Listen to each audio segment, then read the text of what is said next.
mayam mantra puna thiminarasi. Shuklam Brahma Vichara Sara Parama Madhyam Jagat Vyapinim Virna Pustaka Dharunim Abhayadam Jaryandhakarapaham Haste Sphartika Malikam Vidadhatim Padmasane Sanstitam Vande Tam Parameshwarim Bhagavatim Buddhi Pradam Sharadam Natva Saraswatim Devim Shuddham Gunyam Karomyam Parniniya Praveshaya Laghusidhanta Kaumudim. Om Shanti Shanti Shanti. Sadguru Bhagwan ki Jai. Ete Dhatyok Su Avarnat Adagi ए जादियो ए चाहिए प्रत्याहार ने जद जवन करे ए ओ आई ओ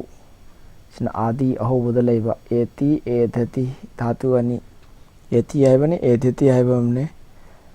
वाही अनि नि धातु अनि नि भाव अनि जे करी ओइदोनोबु ए चना आदि अहोबद लेबो ओइगदबने अमसुंग च अमसुंग ऊठी सिदि धातु नते अदुना मादि ए चना होरजु याय ए चना होद्रजु याय परे मतुंग दलैरबदी वृद्धि एकादेश से आहान बने तो मतुंग दलैदने अनिमक तो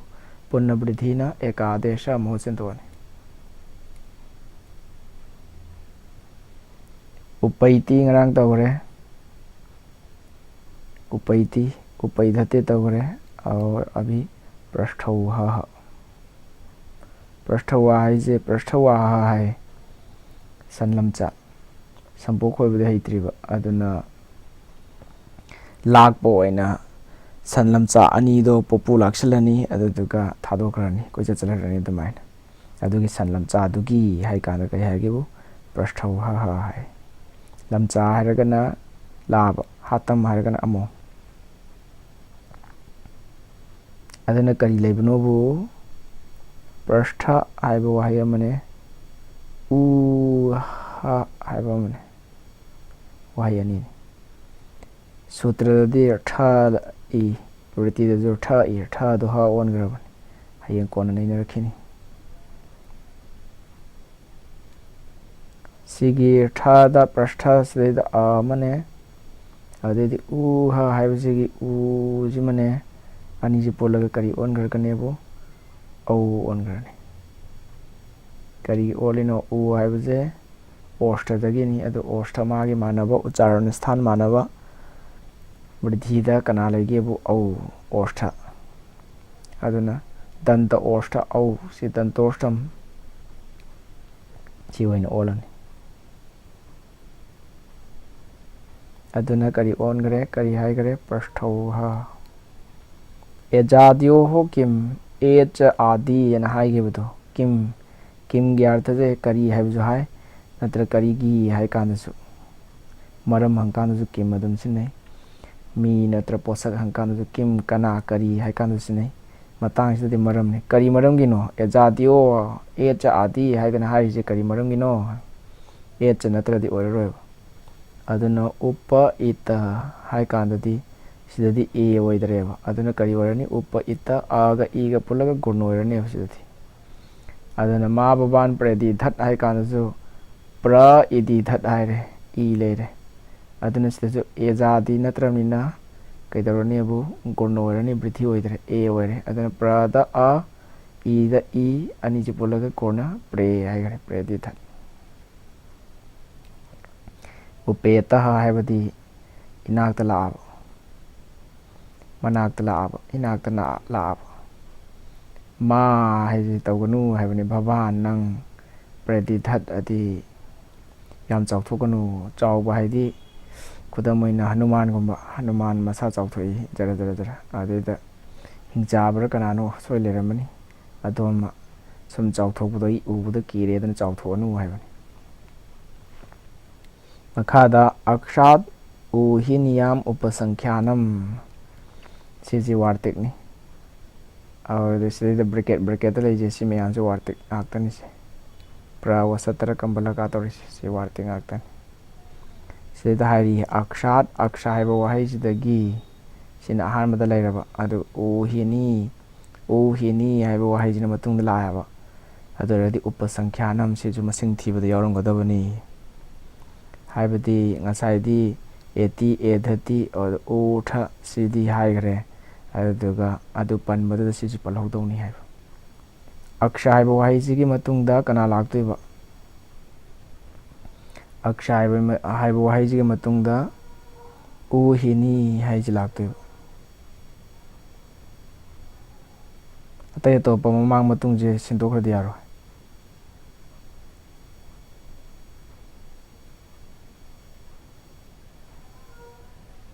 ꯑꯗꯨꯅ ꯁꯤ ꯀꯔꯤ ꯇꯧꯈ꯭ꯔꯅꯤ ꯑꯛꯁꯥꯗ ꯂꯩꯕ ꯑꯁꯤꯃꯅꯦ ꯎꯍꯤꯅꯤꯒꯤ ꯗꯤꯔඝ ꯎꯁꯤꯃꯅꯦ ꯑꯅꯤꯁꯤ ꯄꯨꯜꯂꯒ ꯀꯔꯤ ꯑꯣꯟꯈ꯭ꯔꯅꯤ ꯕ꯭ꯔꯤꯊꯤ ꯑꯣꯟꯈ꯭ꯔꯅꯤ ꯑꯣꯁꯊꯋꯂꯥ ꯗꯟꯇꯣꯁꯊꯝ ꯑꯧ ꯑꯣꯟꯈ꯭ꯔꯅꯤ ꯑꯗꯨꯅ ꯀꯔꯤ ꯍꯥꯏꯅꯤ ꯑꯛꯁꯧꯍꯤꯔꯅꯤ ꯗꯟꯇ꯭ꯌ ꯅꯥ ꯂꯩꯔꯝꯕꯅꯤ ꯑꯗꯨ ꯃꯨꯔꯙꯟꯌ ꯔꯥ ꯑꯣꯟꯈ꯭ꯔꯅꯤ ꯄꯨꯔꯕ ꯄꯗꯥꯠ ꯁꯪꯒ꯭ꯌꯥꯌꯥꯝ ꯑꯒꯍ ꯍꯥꯏꯗꯅ ꯁꯨꯇ꯭ꯔ ꯑꯃꯅꯦ ꯑꯗꯨꯗꯩ ꯑꯣꯟꯈ꯭ꯔꯅꯤ ꯑꯗꯨ ꯀꯣꯟꯅ ꯂꯥꯛꯈꯤꯅꯤ ꯑꯛꯁꯧꯍꯤꯔꯅꯤ ꯁꯦꯅꯥ ꯁꯦꯅꯥꯗ ꯑꯛꯁꯧꯍꯤꯔꯅꯤ ꯍꯥꯏꯗꯣ ꯃꯍꯥꯚꯥꯔꯠꯇꯒ ꯁꯤꯟꯅꯔꯤꯗꯣ ꯑꯛꯁꯧꯍꯤꯔꯅꯤ ꯁꯦꯅꯥ ꯃꯈꯥꯗ ꯏꯔꯤ ꯐꯨꯠꯅꯣꯠꯇ ꯁꯨꯇ꯭ꯔꯗ ꯁꯤꯗ ꯄꯤꯔꯦ ꯄꯨꯔꯕ ꯄꯗꯥꯠ ꯁꯪꯒ꯭ꯌꯥꯌꯥꯝ ꯑꯒꯍ ꯏꯇꯤ ꯑꯔꯅꯥꯇꯣꯝ ꯁꯤꯗꯒꯤ ꯍꯥꯟꯅꯗꯤ ꯃꯨꯔꯙꯟꯌꯥꯔꯅꯥ ꯑꯣꯏꯔꯝꯗꯕꯅꯤ ꯍꯧꯖꯤꯛ ꯑꯗꯨ ꯁꯤꯒꯤ ꯁꯨꯇ꯭ꯔꯁꯤꯗꯒꯤ ꯃꯨꯔꯙꯟꯌꯥꯔꯅꯥ ꯑꯣꯏꯈ꯭ꯔꯦ ꯃꯍꯥꯚꯥꯔate ꯃꯍꯥꯚꯥꯔꯠꯇ ꯑꯛꯁꯧꯍꯤꯔꯅꯤ ꯄ꯭ꯔꯃꯥꯅꯝ ꯑꯛꯁꯧꯍꯤꯔꯅꯤꯒ ꯄ꯭ꯔꯃꯥꯟ ꯃꯥꯒꯤ ꯃꯤ ꯃꯁꯤꯡ ꯀꯌꯥꯅꯣ ꯁꯥ ꯃꯁꯤꯡ ꯀꯌꯥꯅꯣ ꯂꯥꯟꯃꯤ ꯃꯁꯤꯡ ꯀꯌꯥꯅꯣ ꯍꯥꯏꯕꯗꯣ ꯑꯗꯨꯗꯨꯒꯤ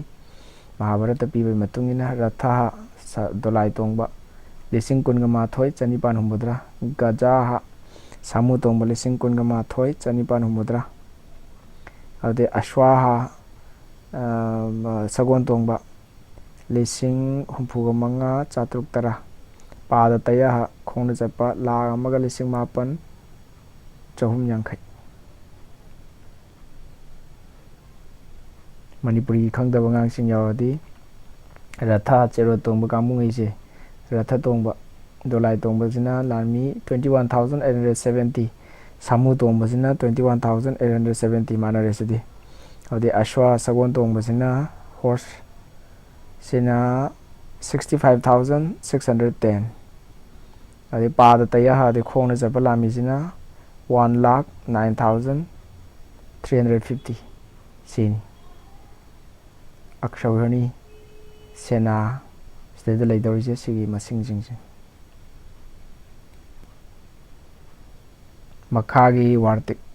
ꯃꯊꯪꯗ ꯋꯥꯔꯇꯤꯛ ꯀꯔꯤ ꯍꯥꯏꯔꯦ ꯄ꯭ꯔꯥꯞ ꯎꯍ ꯎꯙ ꯎꯙꯤ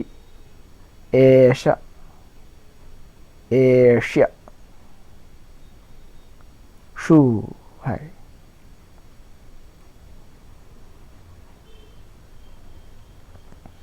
ꯄ꯭ꯔꯥꯠ ꯄ꯭ꯔ ꯍꯥꯏꯁꯤꯅ ꯍꯥꯟꯅ ꯂꯩꯗꯣꯏꯕ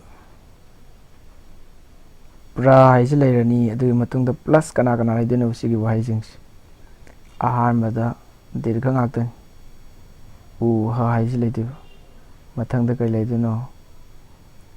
ꯎꯙ ꯍꯥꯏꯁꯤ ꯂꯩꯗꯣꯏꯕ ꯃꯊꯪꯗ ꯀꯔꯤ ꯂꯩꯗꯣꯏꯅꯣ ꯎꯙꯤ ꯍꯥꯏꯁꯤ ꯂꯩꯗꯣꯏꯕ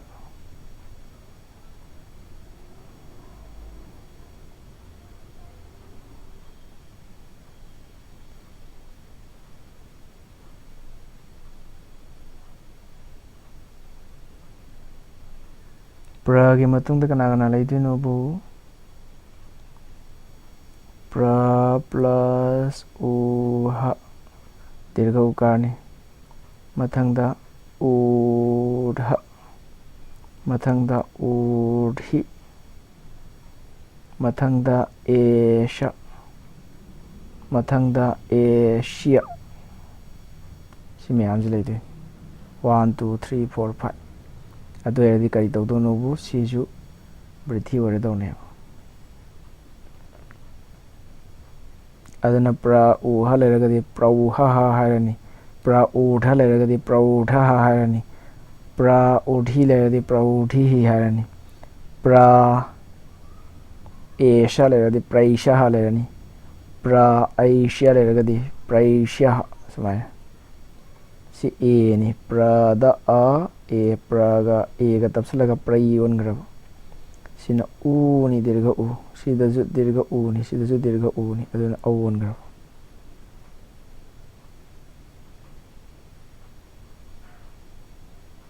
si ahobadadi kaisu yamna maru oiba natte aduna kaawraju kaisu kaide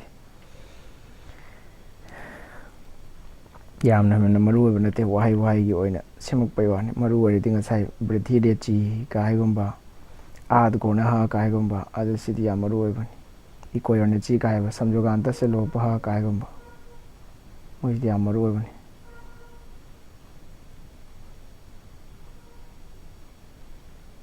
prawaha haisina yamna tarka tawba mi oiba yai natra tarka do oiba yai marai yetpa tarka yade marai yetpa marai yamna yetpa mi oiba yai natra marai mayam ama adagi praudha haisina chawkhatlaba ade praudhi haisidi chawkhatlaba phibamda ade praisha haisina puning thawgatpa praishya haisina minaiba khangni puning thawgatpa darkar oiba natra thawuk padu tawpiramura makhadi rite cha tritiya samase samasta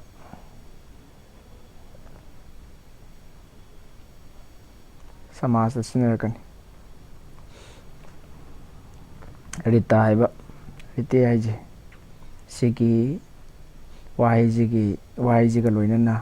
samasa sinarak matamdadi tritiya samasta adu tritiya ade shashti samas tritiya samas haidana makhan makhan samas mayam lai adu tritiya samas haisida rita rite haiji yauradi kedorani abu ma brithi orani haiba sukhena rita arthani sina sukhena rita nungaibadagi sukhadagi praptuwa phangba nungaibabuni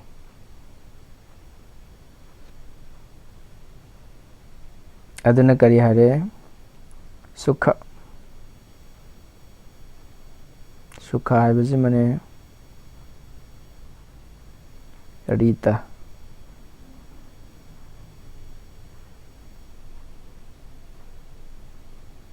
ri sumai leibani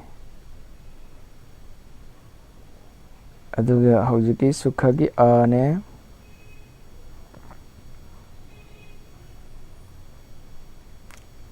rikar ne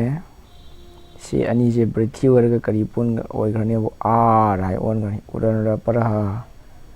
a rai dana adu sukharta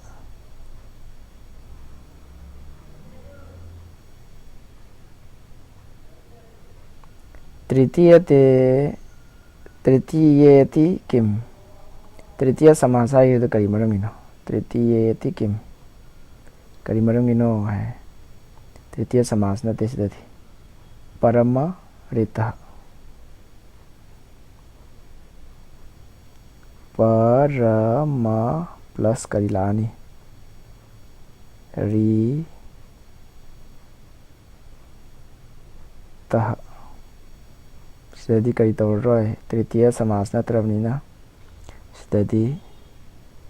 gorna oigare ar haidana on gare a ne ri ne ani je pullaga kari on gare ar brithi oragana ar dirgha a aur gorna oragana harasu a ar adana kari hai paramartha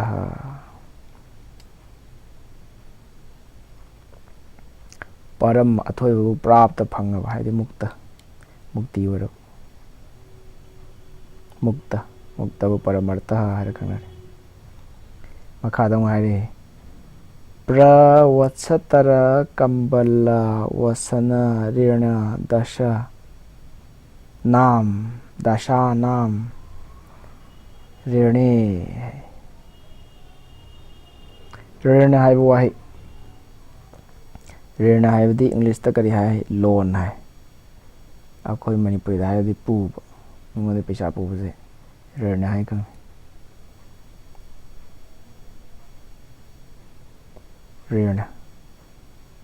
rirna haibu wahi se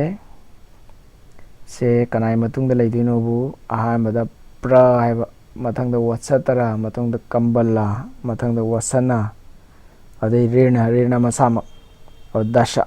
sigi wahai singse sigi matungda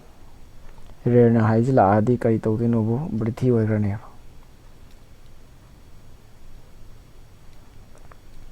adana aga plus riga pullani aduga kari warani r haidana brithi oigrani r adana sida pra haibasimane aduga mathangda ri sumaila ani rirna sumaila ideni pra rirna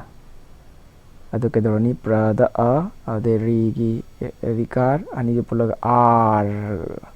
brithi oigrani r adi pa da tapsalaga prar sidi nam la ijidi prar nam haijidi kona shabda rup seme padda oigre adunani napungsak lingani aduna prar nam hari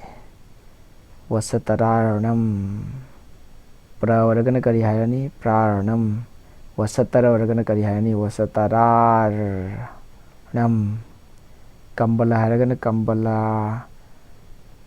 kambalar nam hayani wasana waragana wasanar nam dasha waraga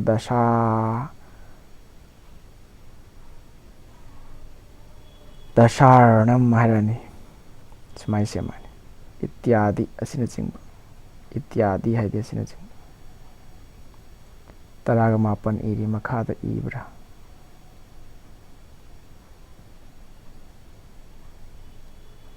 sida ire kambalar nam adai makhada jarangini sida lo ire wasanar nam rirnar nam dasharna desha ityadi udaharanani bodhyani khudam maya matang pere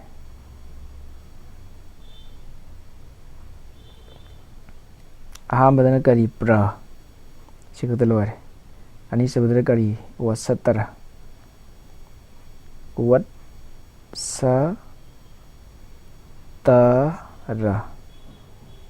watsatara sibo wadagina ravo mathangdi kambala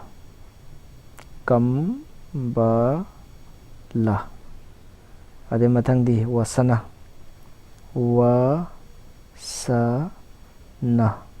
sida rina hapsandeni ade mathangdi kari dasha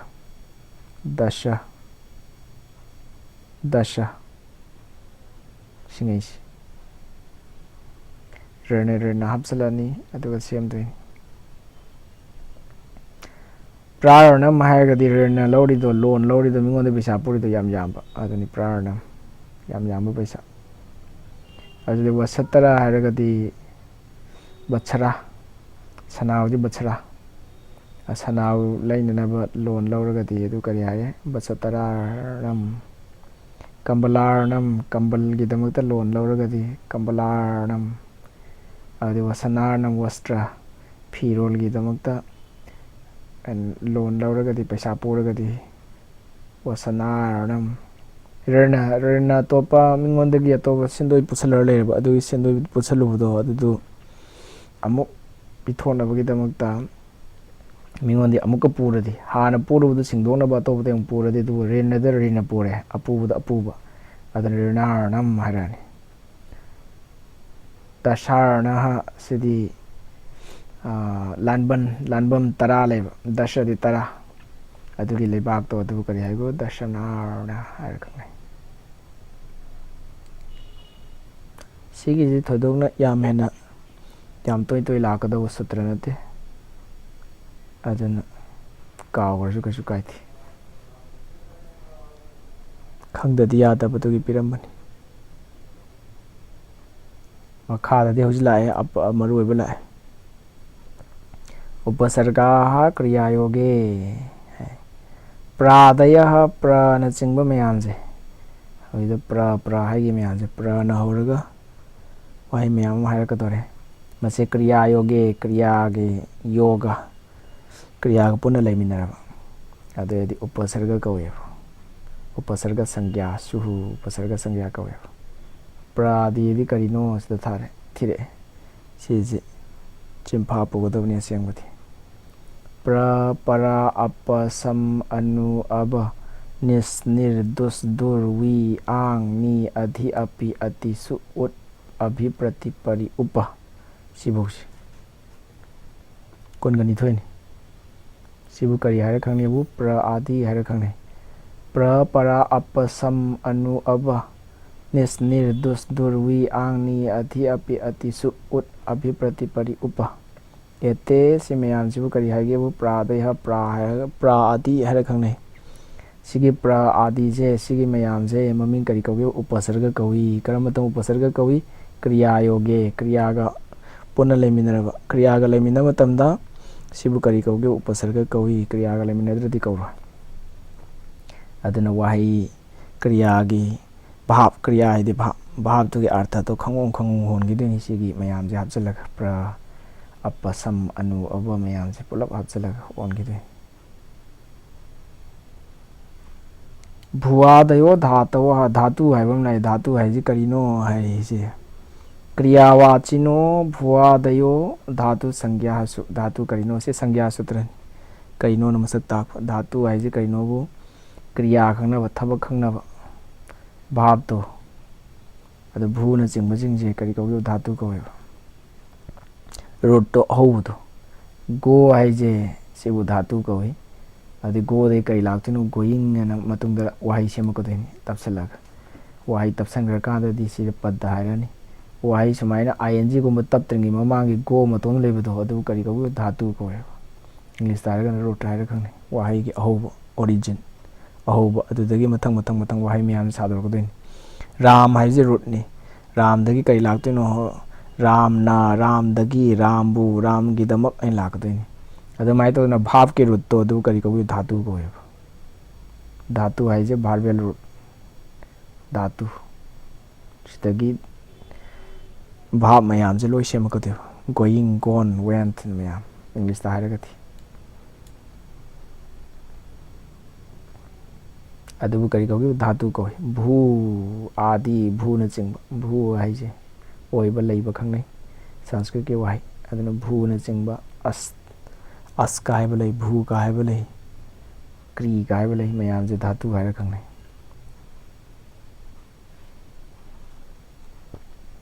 उपसर्गा धृति धातु सिनबा हाइरी है अवर्णांतात उपसर्गात ऋकारादौ धातु परे वृद्धि एकादश से अवर्ण तरा निपान लोय लानी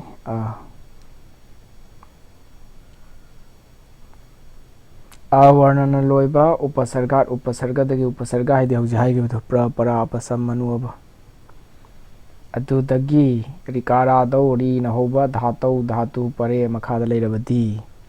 वृद्धि एकादश से वृद्धि न अमतोइन महोसिलने हाइबदी अ लैरनी प्लस कई लैदिनो री लैदिबा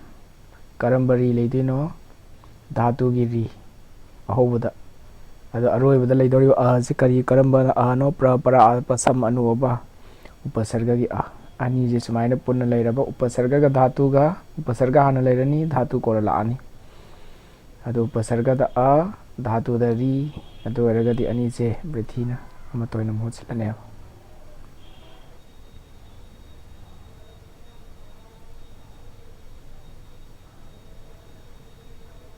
प्रा हाइबसी माने प्लस सिदे कना लैदनबु रित छति हाइज लैदे सिगे रीजने सिगे प्राद आसने से वृद्धि होइरनी वृद्धि द कना वरनी आर हाइरनी पाद आतसलदि पा हाइरनी रेप सिदि कैतोनी जलतुंबिका न्यायन रेफल से ऊर्ध्वगमनम अदना इसिंग द तुम्बाना तावबुगुमना रेप से कैतोनी मथक द कागरनी अदना प्रार छति समाय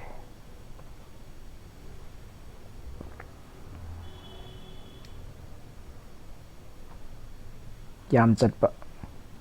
yam chali hai kan kari harani prachati harani richati di chatpa pradhyam prachati harani yam chalaba engi pararupam ad upasargat engadau dhatou pararupam ekadesha sya ad upasarga at awarna loi lak toi ni sorosara tarani pa loi la doi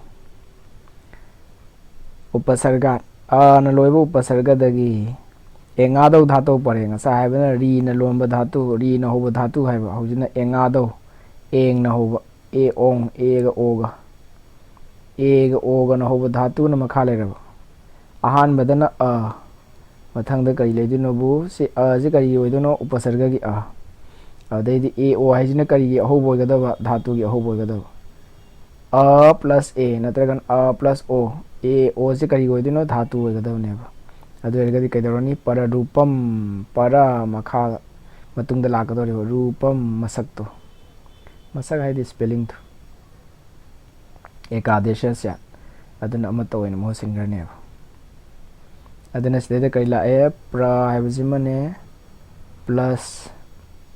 a jate hare plus a jate aduna pra da sida a ne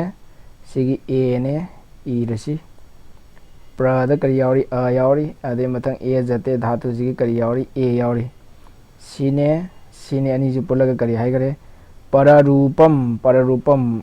matungda laibe spelling ju oigrane amasung a pulaga kari oigrani a oigrane matungda kana lai amasung a sida kanano college a jini a on grane a leroi hoji ani je pulaga kana on grani matung thangba a on grane aduna kari haire prejate hare adumai tawdana uppa lerani uppa o shati sigi upavada ade o shati gi dhatu gi o sigi ani je pulaga kana on grani sigi akon bagi o je on grani ani je pulaga on gi dini sigi hauji leriba o je on griba o je kana no bu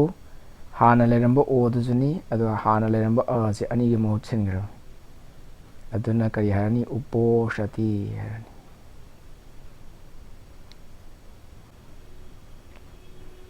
thak ni heba makon nikpa aduni e jate haisi yamni heba pre jate yamni heba makot yamni heba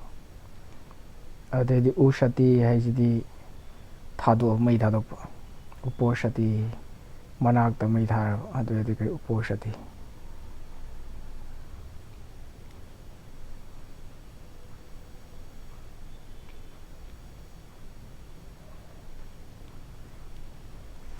achontia dirti acham madhe achasingi manungdagi yo antyaha sa adir sa mado adir ho yasya madugi tat madudu kari kaugebu ti sangyam sya ti sangya kauhe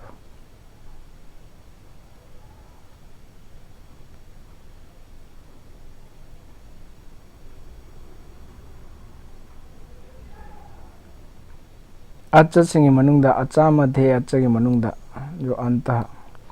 acha oh mari leren khalaji adugi iroi loibada lorani aroiba acha aduga haujigi acha duna ahobada leraga yasya madugi tat wahi gi group am la ni mai gi group am adubu kari kaugi ti sangya ko have khudam maina manas sairaji manas sumairis manas saiganda sida iroi loiba sida acha kayano acha ani ni mada amane nada amane acha ani ni ani ji mako matungda antya ha iroi loiba hadi kanano nada yauri aje sin adir hobo ero aduga yasya tat aduga kadai boloroni iroi loiba si kanano sa ni tantya sa halanta si boloroni kanana hore acha ana hore aduga iroi loiba aroi bado loro sabo aduga sigi samudai sigi wahi kanglu se sibu kari kaugebu ti sangya kaueva शकन्ध्वादिषु पररूपम वाच्यम, शकन्ध्वादिषु पररूपम वाच्यम वार्तिक। शक अंधु कर्क अंधु न चिंब वहाय मयाम अम लई। सकंधु आदि, शकंधु आदि अदुगी वहाय सिंगदो अदुसु कइदौने आदि देसिन चिंब etcetera. शकंधु न चिंब वहाय सिंजे सिदजु पररूपम वाच्यम पररूप पररूप ओइगदबनी मथंगदा लाकपा मतुंगदा लाकपा मयेक मयेक तुन महो सिंदोखदो मतुंगदा लाकपा खोंजे खोंजे तुन पररूप मतुंगदा लाकपा तुन महो सिंदोखदो। अद महो सिंदोखपा हाइजे सिदा करि तौदनो तच्चते टी संज्ञाबुनी तच्चते हे टी संज्ञाबुनी हौजे ओंदोरिजे सुमनगी अच्चद नते सुमनगी अरोइबदा लेबदा नते टी संज्ञाबुनी वही ग्रुप तो मनस है कांद अस है तो अदे ग्रुप तो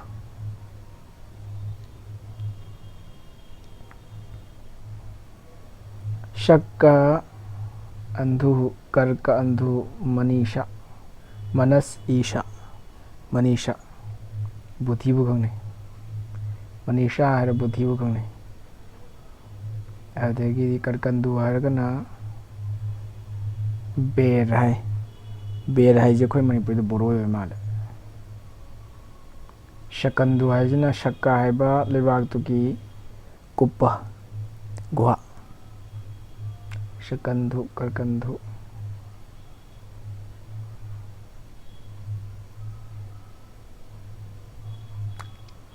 अदगी सीधा मार्तंड जिन सूर्य भगवान को करी है खंगनगेबु मार्तंड है खंगने आकृति गणोयम मरकता है जैसे कि शकंधु करकंधु मनीषा का है जे आकृति मसक येंगा मागी गण कांगलुक तो खंगदबनी अदन आकृति गण है खंगने से गणदि कांगलुक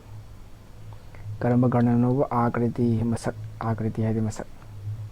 मसक तो येंगा मागी कांगलुक तो खंगे अदन सिबु करी कौगियो आकृति गण है खंगने आकृति गण है जे मथंग जाम लाखें सिदि कैसे तौनिंगाय लेते शक्का अहामजे येंजी शक्का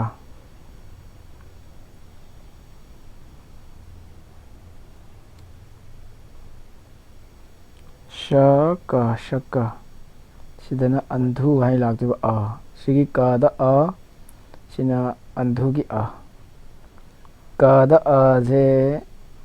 इरोलबनी शादा अ कादा अ इरोलबनी अदो मखादा अतोपा व्यंजन लेरमदबनी सिसी करी कौगियो टी संज्ञा कौरे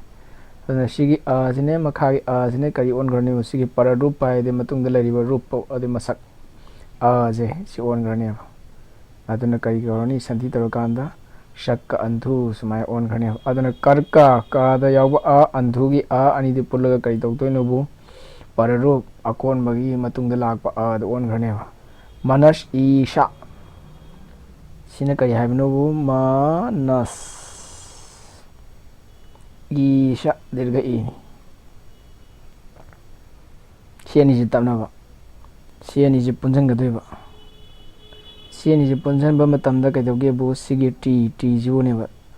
तच्चा दसदा हाइबजे कइनोबु टी बुनेबा पररूप ओइगदौरिबजे कनाबु ओइगदोइनोबु पररूपम वाच्यम हाइबजे कनाबु ओइनदो टी बु ओइगदौनेबा अदना सिदा मनस्ता अस्य मन टीदी कनानो अस हायरगा सिदा ई लेदुइनेबा दीर्घ ई सिगी अस हाइबजे सि करी ओनगनो सिगी ई मतुंगी ओनगनेबा अदना कमाय तौरनी मनीषा हाइगनेबा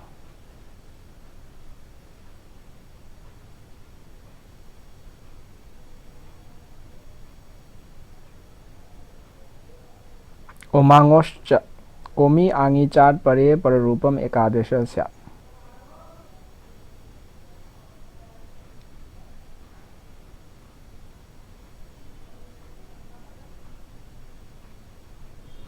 शुक्लां ब्रह्म विचार सार परमा माद्यां जगद व्यापिनीं पीर्णा पुस्तकधारिणीमभयदां जाड्यान्धकारापहां हस्ते स्फाटिकमालिकां विदधतीं पद्मासने संस्थितां वन्दे तां परमेश्वरीं भगवतीं पुथिप्रदां शारदाम्। नत्वा सरस्वतीं देवीं शुद्धां गुण्यां करोम्यहं पाणिनीयप्रवेशाय लघुसिद्धान्तकौमुदीम्। ओम शांति शांति शांति।